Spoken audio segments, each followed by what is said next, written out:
Hello बंधुरा, तो आज के हम যাচ্ছি দুর্গাপুর সোনার কালী মা মূর্তি দর্শন করতে।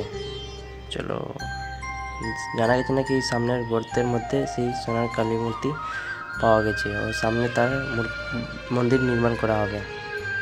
এবং দেখো মানুষের ভিড় কতটা জমেছে সেই মূর্তি দর্শন করতে। ভিড়, প্রচুর ভিড়।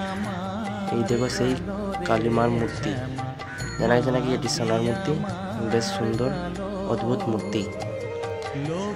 এবং দেখো ভিড় কতটা মানুষের জড়ো হয়েছে এখানে সেই মূর্তি দর্শন করতে।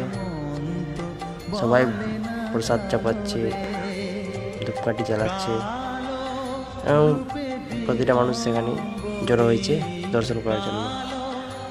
বিভিন্ন জায়গাতে মানুষ এসেছে দর্শন করতে, তো আমিও গেছি সেখানে দর্শন করতে। তাহলে ভিডিওটি এখানে শেষ করলাম। ভিডিওটি ভালো লাগলে অবশ্যই লাইক করবেন।